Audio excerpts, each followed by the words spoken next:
Hello, all you wonderful Rise of Kingdoms players out there. This is Dragothien here. Today we've got a new patch note set up here. I haven't read through the whole thing just yet. I started scrolling through it, and some of it looked really interesting. So I thought I'd bring you an update on what these things are, what they look like, what they're going to mean for you in your particular kingdom. It looks like there's quite a bit here to go through, and some of them look really good right off the bat, including the new commanders that have been kind of rumored the last couple days. They're not going to be on the wheel or the MGE cycle, so that means that everybody, regardless of kingdom, will have access to get these commanders. So first off, we're going to go ahead and go through what those look like, and then it looked like there were some more updates, including some from my rant the other day that were in here. So let's see if they've changed the AoE messages altogether, or if they're continuing to stick with the severely wounded. Let's kind of jump into all this a little bit and go through it and see what we think. So first off, there's a Dynasty Warriors 9 crossover event coming soon, roughly a week after this update. So, Legendary Commander, this will be your Lu Bu, will be your Legendary Dancer Godlike Warrior. A Legendary Dancer Godlike Warrior in a plot which plunged all of China into chaos. That's, I guess, describing Dynasty Warriors. Lu Bu and Diao Chan, I'm assuming that's kind of how you say it, will be coming. So looks like Lu Bu will be a part of a purchasable piece that you can get at this update. Diao Chan looks to be something that you can earn. So Diao Chan also looks to be an epic commander as of number 1 here. Dance of Friendship, complete quest to earn great rewards, including a chance to get the epic commander Diao Chan for free. So that's nice. Hopefully not a garrison commander. Would be nice to have a fighting epic commander come out for once in our lifetime. That's actually worthwhile to throw some epic sculptures into. Not named Matilda, not named, commanders like that. The Intriguing Dancer and Powerful Demon God bundles are available for a limited time. Buy them to get the new commanders, Diao Chan and Lu Bu. So that's kind of how you get those commanders. All right, so cool thing there. Every kingdom can get it, whether you're a new kingdom, whether you're an old kingdom. It looks like you'll be able to get both of these new commanders. That's nice. I'll take that. This is the Lost Kingdom system updates, and this is the start of what we saw on the community chat that gave us some things to think about and some things to get upset about. So let's see if they've changed some things here. It says some Lost Kingdom rewards have been adjusted in order to better craft equipment. We kind of talked about this before. They're going to increase the equipment rewards, and they're going to decrease the speed up rewards. I'm not a huge fan of that because equipment isn't already expensive investment anyway. It doesn't matter how much equipment materials you have if you don't have decent blueprints, which require purchasing the VIP shop, which require kind of really going in heavy spending into the equipment system to kind of get things the way that you want. So it depends on how they implement this, but I think that they're probably going to miss the mark a little bit on this. That's just my thought. I'm hoping that they do this right and give you both. They give you blueprints and they give you materials to craft said blueprints. That would make a lot more sense and make it available more for everybody to be able to use. Number 2, discovered in some older kingdoms, power increases come primarily from training troops. This is an extension of the 150 mil cap for players that have more than 150 million power. So when it comes to matchmaking as well as calculating Imperium kingdoms, 150 million power is the cap. Anything over 150 million is just dead. It's dead power. It doesn't calculate into the Imperium or the matchmaking process. So for kingdoms like Kingdom 59, where they've got 1 billion players housed there, that other 850 billion plus power that they've got does not count. So that's very interesting. I think at the end of the day, it's probably more accurate because, again, every player can only bring out five armies. I mean, it's not like that 1 billion player has access to 20 armies to throw out there to use all those troops. So it's just harder to zero those players. It's not really harder to one-on-one fight those players or in a group setting. So I think that's okay. And in fact, again, when it comes to Imperium Kingdom ranking, probably more accurate to count it by the player versus by the power. Added bumper harvest, limited time Lost Kingdom super value resource bundle. Okay, cool. Lost Kingdom Heroic Anthem season optimizations. I kind of buzzed through these because I made the decision not to do the Heroic Anthem KVK right off the bat. I know that a couple other content creators have done that and have been giving you really good content on that, so I appreciate them for doing that. I wanted to wait until the next season when I'm in K307 for them to get it, because usually that first season is kind of wonky and they make changes to it because they've not thought of something, or players kind of exposed what you could do with the current rule set. So I expect some changes to be made, and this is probably the first set of some of those. So optimize some of the graphics, okay. Optimize the names, okay. Optimize the coalition honor points and camp honor points icons to make them more aesthetically pleasing, more graphics. Name of Crusader Fortresses has been changed in some languages, okay. Optimize the logic of support skills. Support skills will now work normally regardless of which commander troop setup has them equipped, but commanders still cannot equip their own skills as support skills. Okay, interesting. Nothing too major here from what it looks like, except for maybe that last one. I haven't toyed around with it too much to understand exactly what that means, but if somebody has played in Heroic Anthem and kind of can give a little more insight on that fifth one, please put in the comment section below, and let's talk about it, because that seems like it could be something that's important. Number 4, Golden Kingdom optimizations. This is, again, one of the other things that they discussed in the community corner. We discovered Gold Kingdom is too hard, okay? So they've adjusted the event difficulty to be more reasonable. Guardian's power will now scale with the length of Kingdom's history. That's good. Adjusted how healing huts work. Now the healer huts will restore a set amount of all troops. Adjusted the prices of some relics to be more reasonable, okay? Optimize the screen for reinforcement camps. While summoning troops, you can now tap on a troop's portrait to see a breakdown of its unit types. Okay, cool deal. As long as they're just making it easier, okay. Everybody can get number 1. Everybody can get 100%. That's fine. Commander skill optimizations and bug fixes. This is the good stuff. So number 1, Herald always had his skill described incorrectly. So the one that scales from 1 to 5%, defense lost each turn, or each chance of a turn, or whatever. In fact, the defense penalty has always been at 5%. So that's why he was always bad. This is a big deal. This skill, as much as it does for him from an attack standpoint and a damage standpoint, this makes him almost unusable because of how glassy it makes him. And when you pair him up even with an Alex or a Charles, a lot of times he's still way too glassy. So I'm hoping they're still going to kind of toy around with some of this stuff, because I like the idea of Herald and what he does. I think he brings another value into the game, but he's just too squishy. He's too squishy. He's too squishy. This is the reason why Zenobia is so good. So they fixed the skill to state, instead of it just giving 50% increased health for 2 seconds, the skill Ascending Augusta has always given that 50% health and 30% increased damage. And that's the way it reads here, all damage for 2 seconds. That's a huge deal. That's a big difference. That's a big piece left out on the skill description. So there you go. That's why Zenobia is so rockstar against pretty much everything. Number 3, adjusted. This is really good, by the way. This is a huge buff to Artemisia. Huge buff. The one thing that I really kind of knocked Artemisia for from the get-go is adjusted by this tooltip. So adjusted the effects of Artemisia's active skill, Battle of Salamis. This is the one that basically self-damages. This is the self-cutting portion of Artemisia, okay? So before the fix, this skill could severely wound your own units, but after the fix, it will only be able to slightly wound them. So you do lose the troops right away, just like you did before. It's a damage factor of 300, which is not that low, guys. I mean, that's a decent chunk, but it's worth it for what Artemisia gives you. But if you're in a flag, okay, you'll never die. You'll never kill troops. You're not killing troops in this situation anymore. If you're in a rally, you're not killing troops with this skill anymore. You're just slightly wounding them. So you're sending them to the hospital. So not bad at all. I like this change. This is a great change.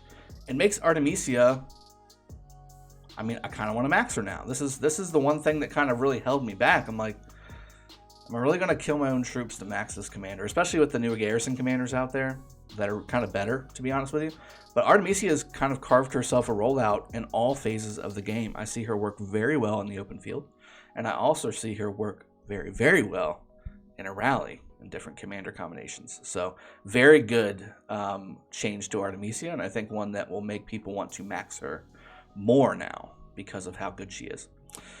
Immigration system optimizations. Now, there's some changes here that I don't understand fully. Maybe people in the comments below can go ahead and help us all figure it out. I'm going to read it and kind of give my take on it based off of what I see, and then go from there. So first off, they optimized the kingdom list page. Governors can now see more concise descriptions of immigration rules and each kingdom's status. That's good. Always more clarity is always good. Now here we go. When all kingdoms on a single continent, are between the nascent, which is the first 10 days, and the developed, which is the 120-day phases, the continent will have two rising kingdoms. Two rising kingdoms. This is another status, just like an Imperium kingdom is. There are now something called rising kingdoms. Counting only the top 300 governors in each kingdom's power rankings, the two kingdoms with the highest total power will be the rising kingdoms. Governors with 10 million or more power will not be able to migrate to rising kingdoms, but rising kingdom status will change in real time just like Imperium does. If a kingdom is both a rising kingdom and an Imperium kingdom, rising kingdom immigration rules shall prevail. So, to me, which means no players with no more than 10 million power are the only ones that can join. If you're over 10 million power, you can't join a rising kingdom. To me, the way I've read it, this only applies to kingdoms that are 10 to 120 days old. If your kingdom is over 120 days, I'm assuming that there is no rising kingdom system. Because what would happen is, for instance, say Kingdom 916, who is about 180, 190 days old, would not be able to accept, because we're definitely in the top 2, I would think, in our continent. We're number 1 in our continent. Governors with 10 million, we wouldn't be able to take anybody over 10 million power. So I'm hoping that's not the case. I think this only applies to continents that are 10 to 120 days old. I'm almost 100% sure. But if that's not the case, please, again, let's alert everybody in the comment section below, because that's a huge problem. Optimize the logic for immigration on the same continent. This is something that's already been allowed, but they never really explained it to anybody. It was just available to be done. So governors are now allowed to immigrate to an older kingdom on the same continent, even if the target kingdom is not developed yet. Okay, so that's been doable for a long time. That doesn't circumvent the KVK rule stuff. That's just the way the functionality's always been. You can also, in the same kingdom, migrate forward, which is interesting. Optimize rallies. Governors can now choose to leave rallies at any time. This is an amazing change. This is a fantastic change. This basically makes rallies like garrisons. So when you're rallying a structure now, you want to have all 5 of your armies available with the right troop type, and you can just start swapping in and out. Very nice. I like it. Added a counter showing how many Alliance members are online. Another amazing change. It is helpful when Alliance leaders and officers are trying to arrange some events. Like, I don't know, going through a level 5 pass in KVK. I want to know how many people I got online. That's a pretty good thing to know, right?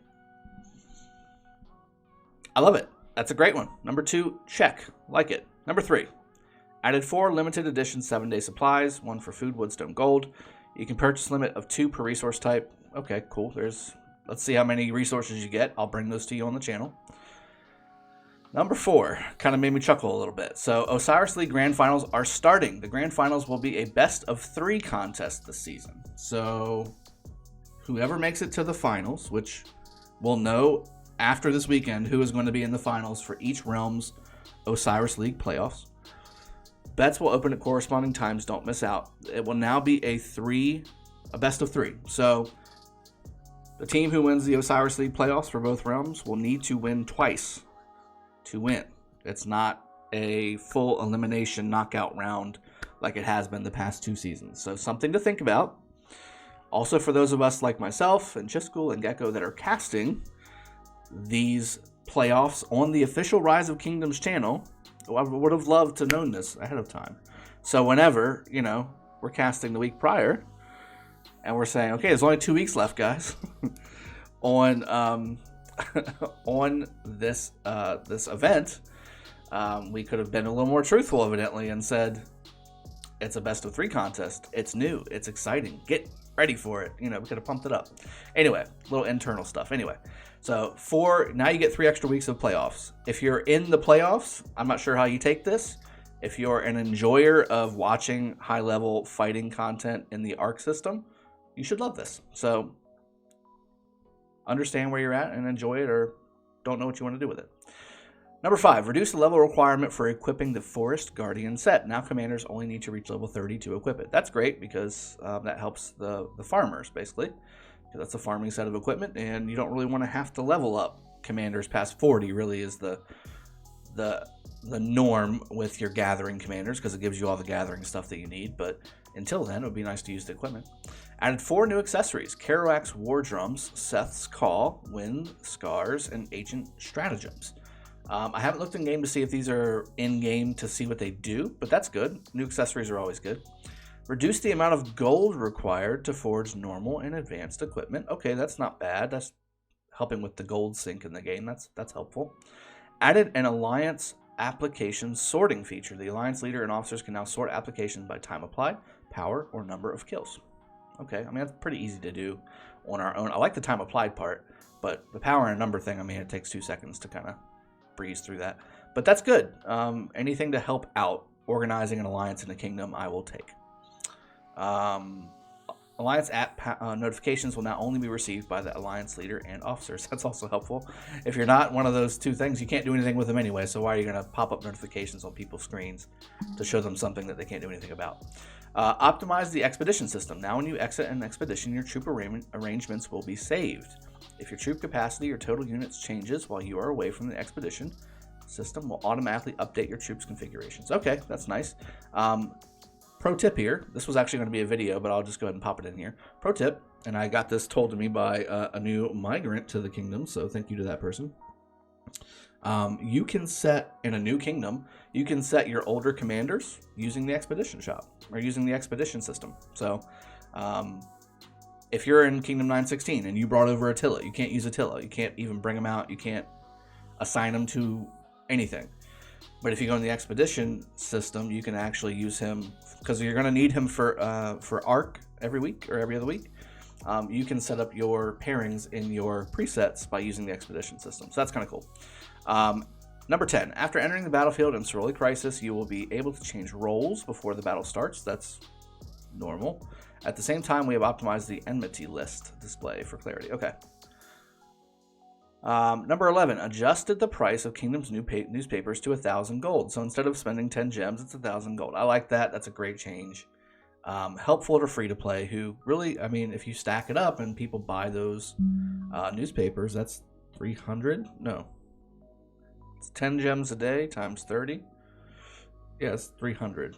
003. Yep, 300 gems. I mean, that's, good chunk of speed-ups. Number 12, resolve some screen lag issues. That'd be nice, including those caused by having a large number of troops on screen at the same time.